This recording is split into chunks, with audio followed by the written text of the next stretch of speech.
नमस्कार दोस्तों, पिछले दो वीडियो में हमने देखा कि अगर व्यापारी कच्चे में विदाउट बिल दोस्तों व्यापार करता है तो उन्हें कौन सी दिक्कतों का दोस्तों सामना करना पड़ सकता है। साथ में हमने ये भी देखा था कि किन व्यापारियों को दोस्तों जीएसटी नंबर लेना जरूरी है। जीएसटी नंबर लेने की क्या लिमिट है दोस्तों।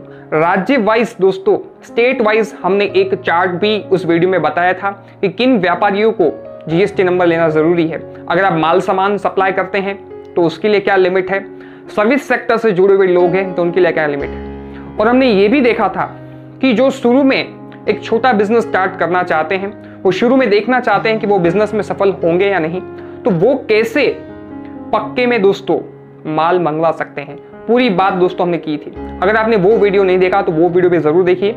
आज दोस्तों हम ये बात करने वाले हैं कि कोई किसी व्यापारी के पास जीएसटी नंबर है और वो पक्के में दोस्तों माल सामान खरीदता है, तो उसमें जो जीएसटी होता है बिल में, वो दोस्तों उस पैसे का दोस्तों रिफंड कैसे क्लेम कर सकता है, वो कैसे अपने पास ले सकता है, उसे कैसे वापस किया जा सकता है। अंत तक ये वीडियो जरूर देखिए विथ कैलकुलेशन के साथ। दोस्तों आज मैं समझाने वाला हूं कि कैसे जीएसटी का पूरा कैलकुलेशन होता है। मैं हूं आपका दोस्त सी हार्दिक ठक्कर, स्वागत करता हूं हमारे यूट्यूब चैनल में। अगर आपने हमारे यूट्यूब चैनल को सब्सक्राइब नहीं किया तो कर लीजिए, क्योंकि मैं आपके लिए लेकर आ रहा हूं ऐसे वीडियो जो आपके लिए फायदेमंद रहेंगे। दोस्तों सबसे पहले आपको ये जानना बहुत जरूरी है कि हमारे देश में कितने प्रकार के टैक्स हैं। दो प्रकार के टैक्स हैं, डायरेक्ट टैक्स और इनडायरेक्ट टैक्स। डायरेक्ट टैक्स में दोस्तों इनकम टैक्स आता है, जिसमें व्यापारी, बिजनेसमैन या और कोई भी हो उद्यमी, वो साल के एंडिंग में जब साल पूरा हो जाता है, जब वो अपना इनकम टैक्स रिटर्न फाइल करता है तो अपनी जेब से दोस्तों टैक्स पे करता है, और जो वो टैक्स पे करता है उसका नाम दोस्तों इनकम टैक्स है।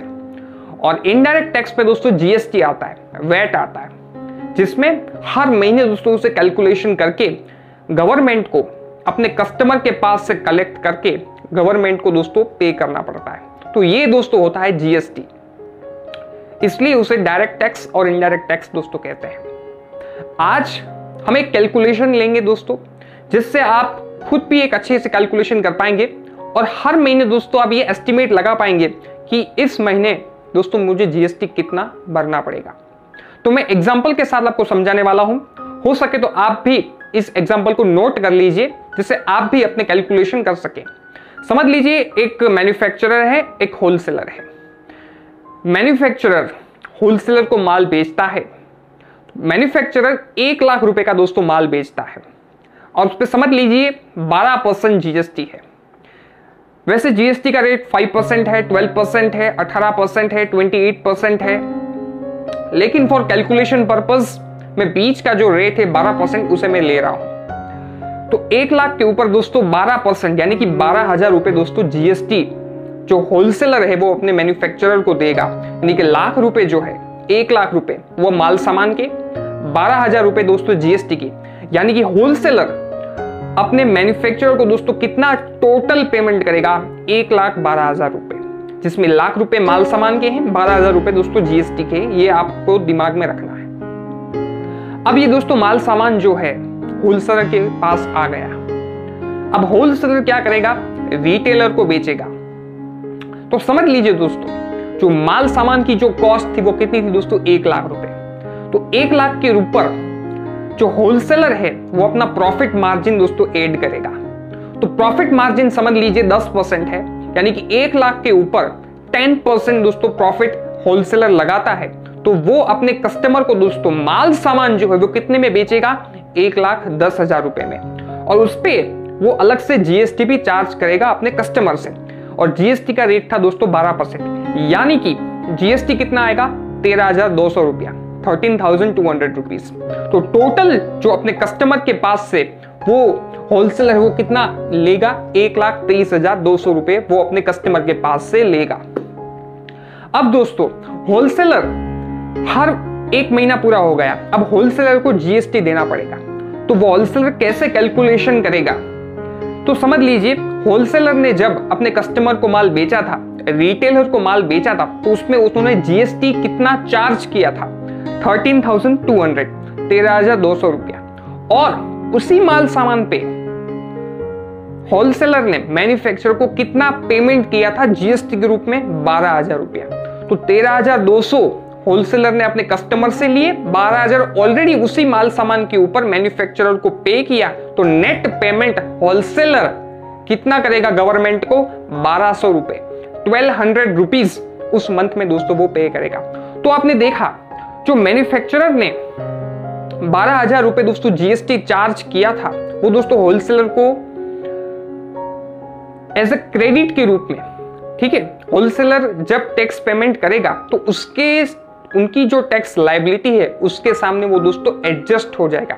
आपके बैंक अकाउंट में दोस्तों रिफंड नहीं आएगा, लेकिन जो हमारा जीएसटी में दोस्तों ये जो क्रेडिट लेजर होता है, ये जो 12,000 रुपए होलसेलर ने मैन्युफैक्चरर को दिए, वो दोस्तों क्या हो गया? Input tax credit. तो इनपुट टैक्स क्रेडिट के लेजर में दोस्तों वो क्रेडिट हो जाएगा, जमा हो जाएगा। फिर होलसेलर अपनी जो लायबिलिटी है उसे पे करने के लिए वो उसको सेट ऑफ कर सकता है, उसे वो एडजस्ट कर सकता है। तो इस तरह से दोस्तों आपको जीएसटी का रिफंड मिलता है। माल सामान भी ले सकता है, या और कोई नया व्यापारी है तो वो अपने बिजनेस के लिए एसी लेता है, मोबाइल फोन लेता है, लैपटॉप लेता है, प्रिंटर लेता है, फर्नीचर लेता है, तो अगर वो पक्के बिल के माध्यम से दोस्तों लेता है तो उसमें उस जीएसटी को वो दोस्तों सेट ऑफ कर सकता है, एडजस्ट कर सकता है अपनी लायबिलिटी के सामने। और एक छोटा सा मैं एग्जांपल आपको सामने लेता हूं कि उस होलसेलर ने 1 लाख रुपए का जो माल लिया था मैन्युफैक्चरर के पास से, उसमें से वो 50% ही सेल करता है, 50% एज अ स्टॉक के रूप में अपनी दुकान में पड़ा है। तो 50% जो अपने माल बेचा, यानी कि 1 लाख का 50% यानी कि 50,000 रुपया, उसमें से 50,000 रुपए में बेचा, 50,000 में प्लस 10% उसका प्रॉफिट मार्जिन है, यानी कि वो अपने कस्टमर को कितने में बेचेगा? 55,000, 55,000 रुपए में बेचेगा। उसमें वो 12% जीएसटी भी लेगा, तो जीएसटी कितना होगा? 6,600 रुपीज। ठीक है, तो उसमें उस मंथ में दोस्तों क्या होलसेलर की पोजीशन रहेगी जीएसटी पे करने की? तो 6,600 रुपया उसने कस्टमर से चार्ज किया था और होलसेलर को, मैन्युफैक्चरर को कितना दिया था? 12,000 रुपए। तो नेट उसके पास 5,400 का क्रेडिट रहेगा। उस मंथ में दोस्तों जब जब व्यापारी के पास ज्यादा स्टॉक पड़ा रहेगा तब होलसेल को जीएसटी भरना नहीं पड़ेगा। जैसे ही वो स्टॉक बेचेगा उसकी लायबिलिटी दोस्तों जनरेट होगी, तो वो 5,400 जो उसके पास पड़ा रहा वो उसके क्रेडिट लेजर में पड़ा रहेगा, जो फ्यूचर में जब उसकी टैक्स लायबिलिटी आएगी उसके सामने वो एडजस्ट करेगा। तो दोस्तों इस तरह पूरा जीएसटी का कैलकुलेशन होता है। आई होप सो आपके सारे डाउट क्लियर हो चुके होंगे। और कोई भी सवाल है हमें डिस्क्रिप्शन बॉक्स में जरूर पूछिए।